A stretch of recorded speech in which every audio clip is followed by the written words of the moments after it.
নমস্কার বন্ধুরা, আমি অমর্ত্য আপনাদের চ্যানেল ইন্ডিয়ান ফিল্ম নিউজ বাংলাতে আপনাদের স্বাগত। আজকে এই ভিডিওতে আমি আজকের দিনের ইন্ডিয়ান ফিল্মের সমস্ত নিউজ আপনার সঙ্গে শেয়ার করব। প্রথম নিউজ হচ্ছে, দেখুন আজ থেকে নয় বহু বছর আগের থেকে কিন্তু হিন্দি সিনেমাতে রিমেকের চল ছিল। 1972 সালে রিলিজ হওয়া বাবুর্চি সিনেমা, যাতে রাজেশ খান্না এবং জয়া বচ্চন ছিল, সেই সিনেমাটা 1966 সালে গল্প হলো সত্যি সিনেমার থেকে কিন্তু রিমেক হয়েছিল। এবার বাবুর্চি সিনেমাটা আবার রিমেক হতে চলেছে এবং সেই রিমেকটা করছে, মানে রিমেকের ডাইরেক্টর হচ্ছে অনুশ্রী মেহতা, যে এর আগে মিসেস আন্ডার কভার বলে সিনেমাটা ডাইরেক্ট করেছিল, যাতে রাধিকা আপ্তে ছিল। এটা প্রডিউস করছে জাদুঘর ফিল্মস এবং সমীর রাজ সিটি প্রোডাকশন। এরা এইটা ছাড়াও আরো দুখানা সিনেমার কিন্তু পূর্ণ কাল সিনেমা রিমেক করছে। একটা হচ্ছে 1972 সালে রিলিজ হওয়া গুলজারের কোশিশ, এবং 1975 সালে অমিতাভ বচ্চন এবং জয়া বচ্চনের সিনেমা মিলি। দ্বিতীয় খবর হচ্ছে সানি দেওয়ালকে নিয়ে। সানি দেওয়ালকে নিয়ে বেশ কিছুদিন যাবৎ অনেক গুজব শোনা যাচ্ছে। সে বর্ডার 3, গাদার 3-তে সাইন করেছে এবং রামায়ণে হনুমানের রোলটা করছে। সানি দেওয়ালকে এই ব্যাপারে প্রশ্ন করা হলে তিনি স্পষ্ট জানিয়ে দিয়েছেন যাবতীয় কিছু গুজব। তিনি শুধুমাত্র আপাতত 1947 লাহোর সিনেমাটাই সাইন করেছেন এবং এই সিনেমাটা শুটিং শুরু হয়ে গেছে। বাকি যদি কোনো তিনি সিনেমা সাইন করে থাকেন তাহলে তিনি নিজেই সে কথা জানাবেন, বাকিদের কথা বিশ্বাস না করতে।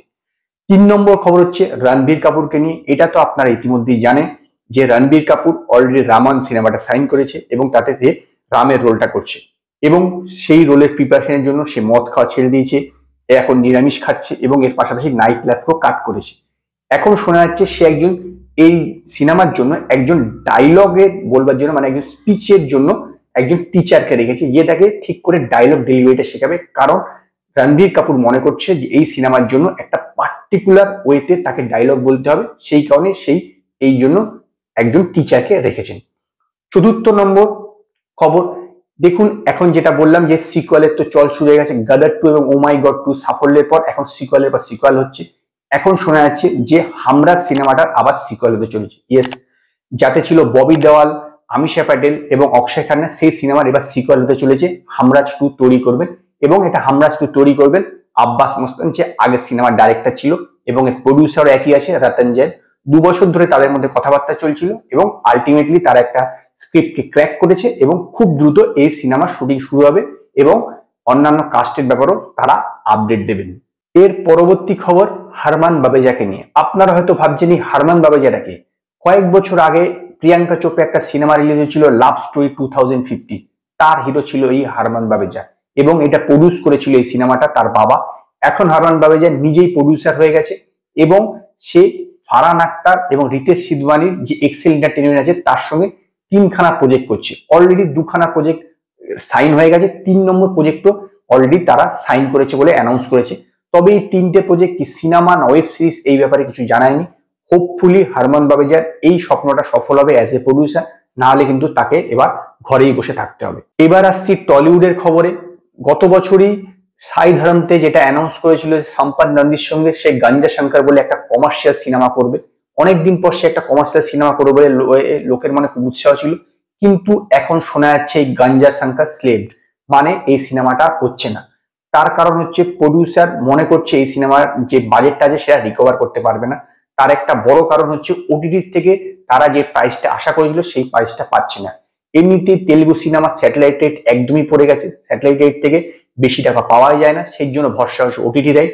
কিন্তু এর প্রডিউসার ওটিটির থেকে যে টাকা আশা করেছিল সেই টাকা পাচ্ছে না বলে, যার ফলে সে মনে করছে যে বাজেট রিকভার করা সম্ভব হবে না, সেই কারণে এই গাঞ্জা শঙ্কর সিনেমাটা আপাতত বন্ধ।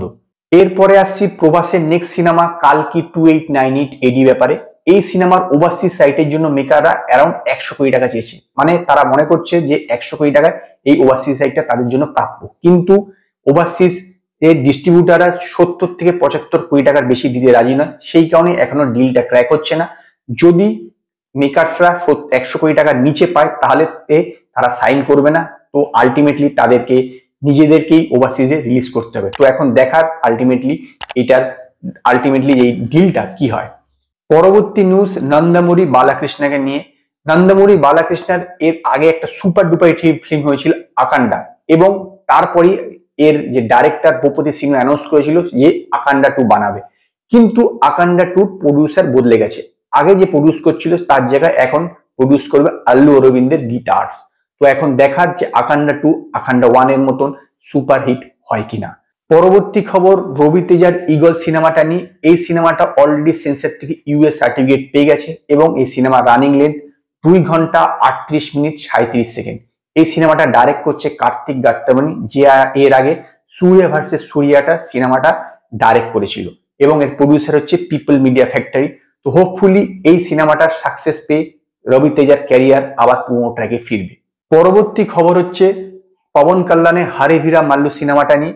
এই সিনেমাটা 2020 সালে অ্যানাউন্স হয়েছিল এবং এর ডাইরেক্টর ছিল ক্রিস, কিন্তু বিগত 2-3 বছর ধরে কোনো এই সিনেমার ব্যাপারে কিছু জানা যায়নি। শুধুমাত্র কয়েকটা বিটিএস আপনার রিলিজ হয়েছে, এই সিনেমার শুটিং এর পজিশন কিছু জানা যায়নি। এখন শোনা যাচ্ছে যে এই সিনেমার ডাইরেক্টর ক্রিস এই সিনেমা ছেড়ে বেরিয়ে গেছে এবং সে ইউবি ক্রিয়েশনের সঙ্গে অনুষ্কা শেট্টিকে নিয়ে একটা সিনেমা করতে চলেছে। তো এই বাকি যে পেন্ডিং কাজটা এখন কোন ডাইরেক্টর করে সেইটাই দেখার। এই ব্যাপারে কত অফিসিয়াল অ্যানাউন্সমেন্ট আছে সেইটার জন্যই অপেক্ষায় রইল। পরবর্তী খবর জাহ্নবী কাপুরকে নিয়ে। জাহ্নবী কাপুর এখন বলিউডের পাশাপাশি টলিউড মানে তেলেগু ফিল্ম ইন্ডাস্ট্রিতেও নিজের চেষ্টা করছে যে নিজের ক্যারিয়ারটা সেখানে বানানো। অলরেডি সে দেবারা বলে সিনেমাটা সাইন করে ফেলেছে জুনিয়র এনটিআর এর সঙ্গে, যেটা এই বছর রিলিজ করবে। এখন শোনা যাচ্ছে যে রামচরণের পরবর্তী সিনেমা, যার টেন্টেটিভ টাইটেল রাখা হয়েছে RC16, সেই সিনেমার হিরোইন হতে চলেছে জাহ্নবী কাপুর, এবং এই সিনেমা ডাইরেক্ট করে বুচি বাবু সানা, যে এর আগে উপেনা সিনেমাটা ডাইরেক্ট করেছিল। তো এখন দেখার যে বলিউডের পাশাপাশি টলিউডেও তার ক্যারিয়ার কোন দিকে মন নেয়। তো আজকে এই পর্যন্ত। যদি আপনাদের এই ভিডিও পছন্দ হয় লাইক করুন, কমেন্ট করুন, শেয়ার করুন, আর নতুন নতুন আপডেটের জন্য আমার চ্যানেলকে সাবস্ক্রাইব করুন।